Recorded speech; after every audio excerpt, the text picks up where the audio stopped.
ውድ ቻናላችን ቤተሰቦች እንኳን ወደ ቻናላችን በደህና መጣችሁ። ለሊት 7 ሰዓት ላይ በጀመረ ጨዋታ የፈረንሳይ ብሔራዊ ቡድን ፓራጓይን 1-0 በሆነ ጠባብ ውጤት በማሸነፍ ወደ ሩብ ፍጻሜ ማለፋቸውን አረጋግጧል። በቆይታችንም ይህንን ጨዋታ የምንመለከት ይሆናል። እናንተም እስከ መጨረሻው ደቂቃ ድረስ አብራችሁ ቆይታችሁ እንድትከታተሉት ያላችሁን ሀሳብ አስተያየትም ኮሜንት ሴክሽን ላይ በመጻፍ እንድታሳውቁኝ፣ ሰብስክራይብ፣ ላይክ፣ ሼር እያደረጋችሁም የቻናሉ ቤተሰብ እንድትሆኑ በአክብሮት እጋብዛለሁ። አሁን በቀጥታ ወደ ጨዋታው የምንገባ ይሆናል። አብራችሁን ቆዩ። ለሊት 7 ሰዓት ላይ በጀመረው የፈረንሳይ ና የፓራጓይ ጨዋታ ፍጹም ቅጣት ምት በተገኘች ብቸኛ ግብ አማካኝነት የፈረንሳይ ብሔራዊ ቡድን 1-0 በሆነ ውጤት ሊያሸንፍ ችሏል። ብቸኛዋ ግብንም መባፔ ነበረ ከመረብ ማስቆጠር የቻለው። ይሄ ጨዋታ በዚህ በ2026 የዓለም ዋንጫ ላይ ከታዩ አስቀያሚ ከሚባሉ ጨዋታዎች መካከል ቀዳሚ ስፍራ ላይ የሚቀመጥ ነው። በእርግጥ ከዚህ ቀደም አንዳንድ ቡድኖች በጣም ለመከላከል አስበው ከመግባታቸው የተነሳ አስቀያሚ ጨዋታዎችን መመልከት ችለናል። በዚህ ጨዋታ ግን ፓራጓዮች በጣም መከላከል አብዝተው ነበረ። እንደዚሁም ደግሞ በጣም ብዙ ፋውሎችንም ሲሰሩ መመልከት ችለናል። እንደው በፓራጓይ በኩል ተጫዋቾች በቀይ ካርድ አለማውጣታቸው ራሱ ዳኛውን የሚያስወቅሰው ይመስለኛል። ምክንያቱም አንዳንድ የሰሯቸውን ፋውሎች ስትመለከቱ፣ የሰሯቸውን ስራዎች ስትመለከቱ በቀይ ካርድ የሚያስወጣን የነበረው በተለይ ተጫዋቾችን ሲማቱን የነበሩት፣ ሲራገጡን የነበሩት፣ እንደዚሁም ዳኛውም እያየም ራሱ ተጫዋቾችን ለመምታትም ጥረት ሲያደርጉ የተመለከትንበትም አጋጣሚ አለ። በክርንም የተማቱበት አጋጣሚም ነበረ እና በሌላ ጨዋታ ላይ ቢሆን ኖሮ ምናልባትም ተጫዋቾች በቀይ ካርድ የሚወጡባቸውን ፋውሎች በዚህ ጨዋታ ላይ ግን ቀይ ካርድ ሲሰጣቸው አልተመለከትንም። ቀይ ካርዱ ይቅርና ቢጫ ካርድ ራሱ ሳይሰጣቸው ነው የወጡት። ከ13 ፋውል አንድም ቢጫ ካርድ ማግኘት አለመቻላቸው በጣም የሚያስገርም ነው። ዳኛው ራሱ በጨዋታው ላይ ምን ሲሰራ እንደነበረ ራሱ ጥያቄ የሚያስነሳ ነው። በተለይ ደግሞ በአንድ አጋጣሚ እነዚህ ሁለት ሀገራቶች ሲጣሉ መመልከት ችለን ነበረ ሜዳ ላይና በዛ መሀል ደግሞ እሱ ሲያገላግላቸው ነበረ። ሌላ ጊዜ ቢሆን ኖሮ ዳኞች ምንድነው የሚያደርጉት? ይህንን ጸቡን ሲያስነሱ የነበሩ ተጫዋቾችን ቢጫ ካርድ ሲሰጡ መመልከት ችለናል። አሁን ለምሳሌ ሞሮኮ ከካናዳ ጋር ባደረገችው ጨዋታ ላይ ሀኪሚና አንድ የካናዳ ተጫዋች እንደዚሁ ሲጣሉ ተመልክተናል እና በዛ መሀል እንግዲህ ዳኛው ሁለቱንም ቢጫ ካርድ ነበረ የሰጣቸው። በፓራጓይና በፈረንሳይ ጨዋታ ላይ ግን ዳኛው ምንም አይነት ቢጫ ካርድ አልሰጣቸውም። ከ13 ፋውሎች አንድም የፓራጓይ ተጫዋች ቢጫ ካርድ ማግኘት አልቻለም። በፓራጓይ በኩል ቢጫ ካርድ ያገኘው ከተቀያሪ ወንበር ላይ የነበረ አንድ የኮቺንግ ስታፍ አባል ነው እንጂ ተጫዋቾች ምንም አይነት ቢጫ ካርድ አላገኙምና ምናልባትም በዚህ ዓለም ዋንጫ ላይ ዳኞች ካሳዩት መጥፎ እንቅስቃሴ አንጻር ስንመለከተው የትናንትናው ዳኛ አንደኛ ደረጃ ላይ ነው የሚቀመጠው። ጨዋታውን መቆጣጠር ሲሳነው ተመልክተናል። ሌላ ጊዜ በተለይ በእንግሊዝ ፕሪሚየር ሊግ ካየን ጨዋታው ሲከብዳቸው ብዙ ጊዜ ለተጫዋቾች ቢጫ ካርድ ይሰጡና ጨዋታው እንዲረጋጋ ያደርጉ ነበረ። ይህንን ታክቲክ በዚህ ጨዋታ ላይ መጠቀም ይችል ነበረ። በተለይ በፓራጓይ በኩል ሳይሳዩት የነበረውን እንቅስቃሴ ከተመለከትን ይህንን ነገር ማድረግ ነበረባቸው። እንደዚሁም በአንድ አጋጣሚም ተኝቶ የነበረ ወይም ወድቆ የነበረ አንድ የፓራጓይ ተጫዋች የፈረንሳይን ተጫዋች በእርግጫ ሲማታ ተመልክተናል። በእርግጥ በጣም አልጎዳውም። ነገር ግን ደግሞ በእርግጫ መሞከሩ ራሱ ካርድ የሚያሰጠው ነው። በተለይ በቫር ታይቶ ቀይ ካርድም ሊያሰጠው ይችል ነበር። ቀይ ካርድ ባያሰጠው እንኳን ራሱ ቢጫ ካርድ ሊሰጠው ይገባ ነበረ። ነገር ግን ያንን ዳኛው አላደረገም። እንደዚሁም ምባፔ ፔናልቲዋን ከመምታቱ በፊትም የፓራጓይ ተጫዋቾች የፔናልቲ መምቻ ቦታዋን ለማበላሸት ጥረት ሲያደርጉ ተመልክተናል። እንደዛም ቢሆንም በመጨረሻ አልተሳካላቸውም። ምባፔ ወደ ግብነት ሊቀይራት ችሏል እና በአጠቃላይ የፓራጓይ ተጫዋቾች በጨዋታው ላይ ያሳዩት ባህሪ በጣም አስከፊ የሚባል ነው። ለማየት ራሱ የሚያስጠላ ነው። በተለይ ደግሞ እዚህ ሀገር ውስጥ ላየ ሰው እስከ ሌሊት ድረስ ቆይቶ ይህንን የመሰለ ጨዋታ ማየት በጣም ይከብዳል። ከዚህ ካሳዩት ባህሪ በተጨማሪም ግን በጨዋታው ላይ ያሳዩት እንቅስቃሴ ራሱ በጣም ደባሪ የሚባል ነው። ሙሉ ለሙሉ ለመከላከል ነበረ ትኩረት አድርገው የገቡት።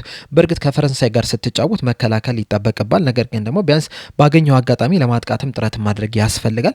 በእርግጥ በጨዋታው ላይ 5 ሙከራዎችን አድርጓል። ነገር ግን አንድም ኢላማውን የጠበቀ ሙከራም አላደረጉም። እንደዚሁም ደግሞ ያስመዘገቡት ኤክስፔክትድ ጎል ራሱ 0.13 ብቻ ነው የነበረው። የፈረንሳይ ብሔራዊ ቡድን በበኩሉ በጨዋታው ላይ 76% ኳስ ቁጥጥር አሳይቷል። 1.45 ኤክስፔክትድ ጎል አስመዝግቧል። 15 ሙከራዎችን ማድረግ ችሏል። ከነዚህ 15 ሙከራዎች ደግሞ 5ቱ ኢላማውን የጠበቀ ሙከራን ነበር። እንደዚሁም ሁለት ትልልቅ እድሎችን ፈጥረው ነበር። ከሁለቱ አንዱን ሲያስቆጥሩ አንዱን ደግሞ ሊሰቱት ችሏል። ከጨዋታው በኋላም የፈረንሳይ ተጫዋቾች በጨዋታው ደስተኛ እንዳልነበሩም ሲናገሩ ማዳመጥ ችለናል። በተለይ ደግሞ ቼርኪና ምባፔ ከጨዋታው በኋላ በሰጡት አስተያየት ፓራጓዮች ይዘውት የገቡት የጨዋታ ስታይል እንደዚሁም ደግሞ በጨዋታው ላይ ሲያሳዩት በነበረው ነገር ደስተኛ እንዳልነበሩ ሲናገሩ ነበረ።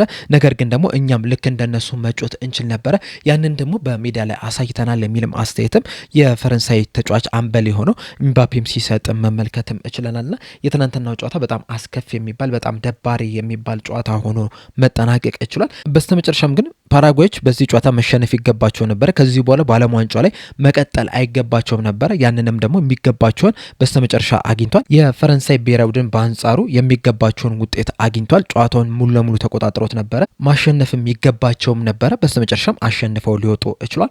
ጎሏን ያስቆጠራት ኤምባፔ በዚህ ዓለም ዋንጫ ባደረጋቸው እያንዳንዱ ጨዋታዎች ላይ የጎል አስተዋጽኦ ማድረግ የቻለ ተጫዋች ሆኗል። ይህችም የፔናልቲ ግብም 7ኛ ግብ ሆናለት ተመዝግባለች። በአጠቃላይ እስካሁን ድረስ 5 ጨዋታዎችን አድርጓል በዚህ ዓለም ዋንጫ ላይ። በእነዚህ 5 ጨዋታዎች ደግሞ 7 ግብና 2 አሲስት ማስመዝገብ ችሏል። ይህም ማለትም እንግዲህ በዓለም ዋንጫው ላይ 9 የጎል አስተዋጽኦ ማድረግ የቻለ ተጫዋች ሆኗል። ዘንድሮ የፈረንሳይ ብሔራዊ ቡድን የዓለም ዋንጫውን የምታሳካ ከሆነ የዚህ ተጫዋች አስተዋጽኦ ከፍተኛ ይሆናል ተብሎ ነው የሚጠበቀው። እሱ ብቻም አይደለም፣ እነ ኦሊሴም፣ ባርኮላ፣ ዴምቤሌ እንደዚሁም ሌሎችም ተጫዋቾች በጣም አስደናቂ የሚባል እንቅስቃሴን እያደረጉ ነው የሚገኙት። የኤምባፔ ግን በጣም ድንቅ የሚባልን የዓለም ዋንጫን እያሳለፈ ነው የሚገኘው። ምናልባትም በዚህ ከቀጠለም የቀጣይ ዓመት የባላን ዶር አሸናፊም ሊሆን የሚችልበትም ከፍተኛ እድል አለው። ፈረንሳዮች እንግዲህ ይህንን ጨዋታ አሸንፈው በማለፋቸው ምክንያት ሩብ ፍጻሜውን ተቀላቅሏል። በሩብ ፍጻሜውም የአፍሪካዊቷ ሀገር የሆነችውን ሞሮኮን የሚገጥሙ ይሆናል። ቅድም በሰራውላችሁ ፕሮግራም ላይም እንደነገርኳችሁ ሞሮኮ ደግሞ በዚህ ሰዓት ላይ በጣም አስደናቂ የሚባል እንቅስቃሴን እያደረገች ነው የሚገኘው። በተለይ ያለፉትን ጥቂት ዓመታት በጣም አስደናቂ የሚባል እንቅስቃሴን እያደረገች ነው የሚገኘው። በጣም ጥሩ የሚባሉ ውጤቶችንም እያስመዘገበች ነው የሚገኘው። በተለይ ደግሞ ከ2022 የኳታር የዓለም ዋንጫ ጀምሮ በጣም ጥሩ የሚባሉ ውጤቶችን ማስመዝገብ ችላለች። እንደምታስታውሱት በኳታሩ የዓለም ዋንጫ ግማሽ ፍጻሜ ድረስ መድረስ የቻለች ሀገር ነች። እንደዚሁም በአፍሪካ ዋንጫው ላይም በፍጻሜው ላይ የተፈጠሩትን ነገሮች ብንተዋቸው እንኳን ራሱ ለፍጻሜ መድረስ ችላለች። ከሴኔጋልም በጣም ጥሩ የሚባል ጨዋታን ማድረግ የቻለች ሀገር ነች። እንደዚሁም በዚህ ዓለም ዋንጫ ላይም ጥሩ የሚባሉ ሀገሮችን ገጥማ ለሩብ ፍጻሜ መድረስ የቻለች ሀገር ነችና በሩብ ፍጻሜውም ለፈረንሳይ ፈተና ትሆናለች ተብሎ ይጠበቃል። ነገር ግን ደግሞ ወደ ቀጣይ ዙር ወደ ግማሽ ፍጻሜ ፈረንሳይ ታልፋለች የሚል ከፍተኛ ግምት ነው ያለው። እንደዛም ቢሆንም ግን የሞሮኮ ብሔራዊ ቡድን በቀላሉ እጅ ይሰጣሉ ተብሎ አይጠበቅም። እናም የፈረንሳይ ብሔራዊ ቡድን በዛ ጨዋታ ላይ እንግዲህ በሙሉ ትኩረት መግባት መቻል አለባቸው። በእርግጥ እስካሁን ድረስ የገጠሟቸውን ሀገራቶች ስንመለከት ጥሩ የሚባሉ ናቸው። ለምሳሌ በምድብ ጨዋታዎች ላይ ከሴኔጋል ጋር ተገናኝተው 3-1 አሸንፏል። ኢራቅ እንኳን ቀላል የምትባል ነች። እሱንም ግን 3-0 በሆነ ውጤት ማሸነፍ ችሏል። ከኖርዌይ ጋርም ተጫውቶ 4-1 በሆነ ውጤት አሸንፎ መውጣት ችሏል። በእርግጥ የኖርዌይን በጨዋታ ከተመለከተ ኖርዌዮች በሁለተኛው ቡድናቸው ነው መግባት የቻሉት። ምክንያቱም ማለፋቸውን ማረጋገጣቸው ተከትሎ ዋና የሚባሉ ተጫዋቾችን አላስገቡም ነበረ። እንደዚሁም ደግሞ በ32 የጥሎ ማለፍ ጨዋታ ከስዊድን ጋር ተገናኝተው ነበረ። እናም ጥሩ የሚባሉ ቡድኖችን አግኝቷል። ነገር ግን ደግሞ በጣም ከባድ የሚባሉ አይደሉም። በተለይ ደግሞ የፈረንሳይ ብሔራዊ ቡድን ካላቸው የስኳድ ጥራት አንጻር ስንመለከተው በጣም ከባድ የሚባሉ አይደሉም። የፓራጓይ ጨዋታ ግን በብዙ ነገር ፈትኗቸው ነበረ። በመከላከላቸው የሚሆኑ እንደዚሁም ደግሞ ከኳስ ውጭም ፓራጓዮች ባሳዩት እንቅስቃሴም ለፈረንሳይ ብሔራዊ ቡድን ትንሽ ፈተና ሆኖባቸው ነበረ። ነገር ግን ይህንን ፈተና በብቃት ተወጥተውት ወደ ሩብ ፍጻሜ ሊያልፉ ይችላል። በሩብ ፍጻሜም ከሞሮኮ ጋር የሚገናኙ ይሆናል። ያንንም ደግሞ አሸንፈው ወደ ቀጣይ ዙር ያልፋሉ የሚል ግምት ነው ያለው። ምናልባትም ይህንንም የዓለም ዋንጫም የማሸነፍ እድላቸው በጣም ከፍተኛ የሚባል ነው።